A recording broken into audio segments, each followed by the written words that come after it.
The State Hermitage collection contains a series of 4 paintings by the 17th century Flemish master Frans Snyders. Game stall, fruit stall, greengrocer's stall, and fish stall. They were commissioned by Jack van Oppem, the chief executive of the court. Through the medium of still life, the artist recreated the Flemish dream of the Golden Age by depicting the beauty and overflowing abundance of the exceptional gifts of nature.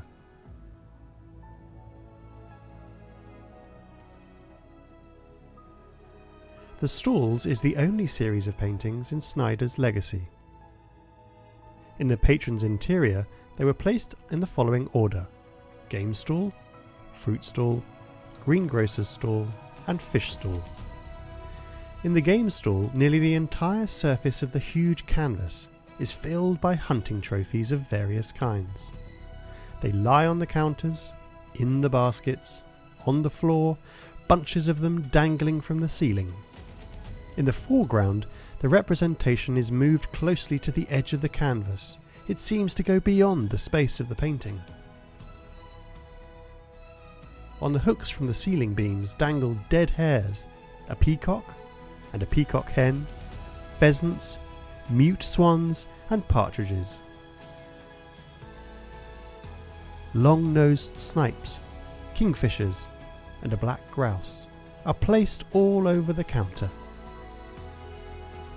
In the corner, on the floor, there are 2 grey herons, an avocet, a bunch of small birds, curlews, a drake and a bittern. There are dunghill hens messing around in the basket. Besides the birds, there is dead game seen under the counter, such as a roe deer, a wild boar, a young boar and a fallow deer. In the fruit stall, there are piles of fruit lying in the baskets, bowls and right on the floor. It looks as though the artist lacked the space in the painting. On the right and left, the depiction is cut off by the frame. The small dog barks right at the viewer. The monkey, in pursuit of the squirrel, knocked over a basket with apricots, which the next instant may roll beyond the frame of the painting. The movement expands beyond the painting. Snyders' stalls do not show specific markets. It is a collective vision of primarily European flora and fauna. The fruit stall shows the kinds of fruits that don't ripen at the same time. Wild strawberries and cherries ripen in June, while pomegranates and quinces in autumn. Native plants prevail, to which the Flemish traditionally gave preference in their cuisine. Amongst them are apples, pears, quinces, plums, apricots and cherries. In a large dish in the centre of the table are apricots. Near the dish, in porcelain bowls, one can see wild strawberries. Red and white currants are also here. Between them, in the basket, are mulberries. There are hazelnuts lying in the baskets. A pumpkin, watermelons and artichokes are under the table. In the centre of the table towers a huge basket filled with grapes. Snyders also depicted the fruit brought from the countries in the south of Europe. There are figs, pomegranates, bigards and citrons.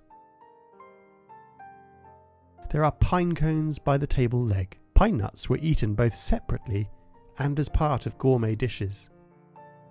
In Flemish cuisine, fresh fruit served as dessert. They were also used to make jam and pie fillings. The fruit stall strikes the viewer by the endless variety and the beauty of forms. The greengrocer's stall is the kingdom of cabbage. In the left-hand side of the painting, there towers a pile of white cabbage, red cabbage, cauliflower and turnip-rooted cabbage. At the bottom of the cabbage pile, there are marrows, cardoon, carrots, radishes, pumpkin, onions, garlic and cucumbers. To the right, the cabbage pile is decorated by artichokes. A young cook, probably a lover of delicacies, has already bought one artichoke. Asparagus sprouts stick out of her basket, and her hand reaches out for the parsnip roots.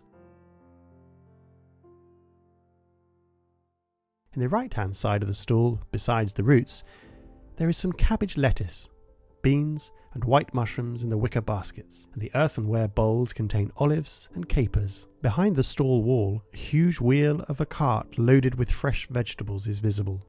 It was the seasonal vegetables, alongside bread, that were the traditional staple foods of Flemish people. Snijders Fish Market combines sea fish, river fish, and animals. A young man dumps eels and sturgeons from a bucket into a wooden vat. The shop owner cuts into pieces an Atlantic salmon. A bunch of kippered herrings dangles from the ceiling. Basket on the table is filled with fresh Atlantic herring. Snider's depiction of a great variety of animal forms is so accurate that they can be easily identified. For example, there is a flat tarbot, a member of the flatfish family, hanging from a hook. On the table near the salmon pieces lies an Atlantic sturgeon. Next to it is a catfish. Behind the catfish there coils a thin fish with a long nose known as a garfish. There is a large crab in the middle of the table. To the left of the crab is a yellow gurnard, or a treigler.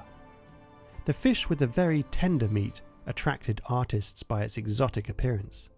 It can be seen in the lower right-hand corner of the still life painting With Dead Game and a Lobster by Paul Devaux. Under the table, in the left-hand corner, Snyders depicted a skate, a sea fox. Near them are two turtles.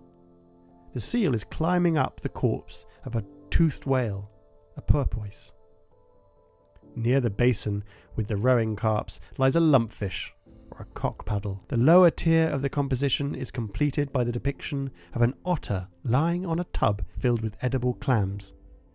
An unprecedented variety of forms of plants and animals in Snider's stalls reflected the true state of the food market in Antwerp, and also the Europeans' increased interest in wildlife. Snyders introduced landscape backgrounds with the views of Antwerp in all the paintings of the series.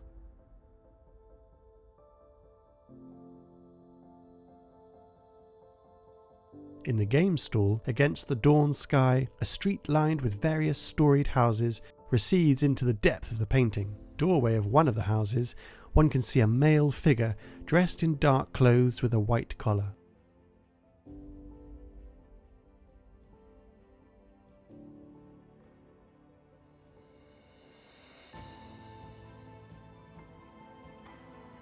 In the greengrocery stall, the Antwerp cathedrals and houses are visible in the distance. The depictions of a country estate surrounded by a stone wall predominate. A pigeon loft is made in the high gates. A woman walks under the arch of the gates, the other one takes water from the well. Near the well, some cabbage heads show white and are picked up by two women in the home garden. Right off from the home garden, the vegetables make their way into the nearest market.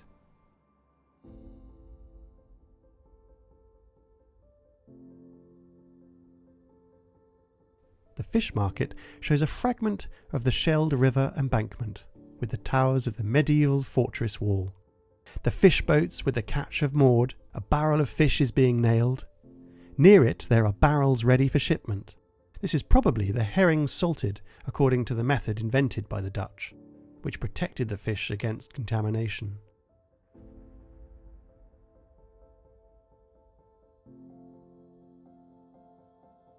Fresh fish in baskets is being carried to the market. In the fish market, the painter combined river and sea fish, although in 17th century Antwerp they were sold at different markets. Through the medium of still life, Snyders recreated the Flemish dream of the Golden Age. This is why he included scenes of peaceful labour in the composition.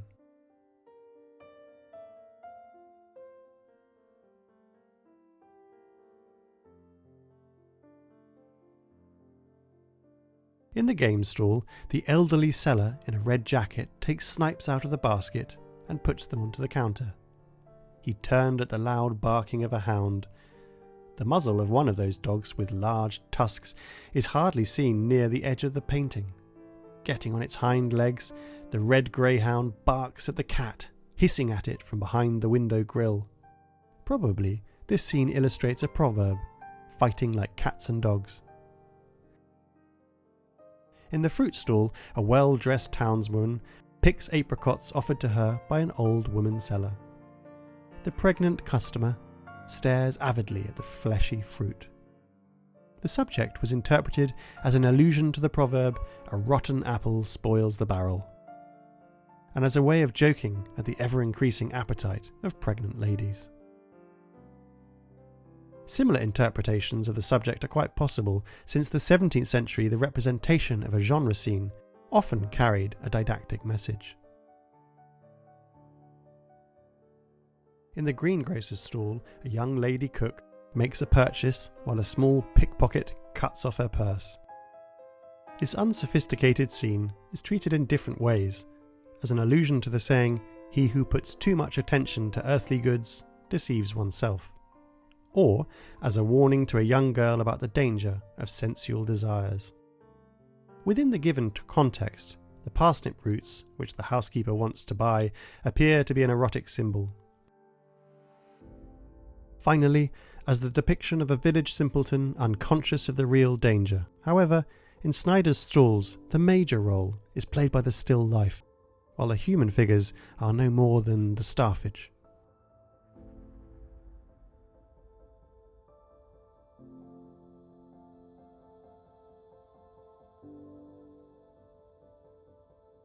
Stalls contain elements of allegories popular at the turn of the 16th to 17th centuries: the 5 senses, the 4 elements, and the 4 seasons. The seller, who has turned at the dog's barking, is an allegory of hearing. The animals and birds represented here symbolise the elements of earth and air. Generally, the game stall symbolises autumn, the hunting season. The allegory of the 4 senses was represented by Snijders from the point of view of everyday routine. In the fruit stall, a woman holding an apricot personifies tactile perception.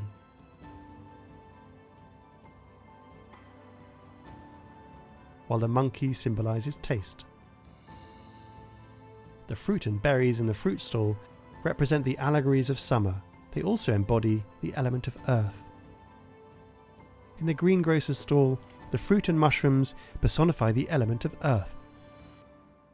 The horse eating a cabbage leaf alludes to taste. The pickpocket, keeping a watchful eye on the cook, symbolises vision. The magnificent rose and tulip bouquet symbolises the sense of smell.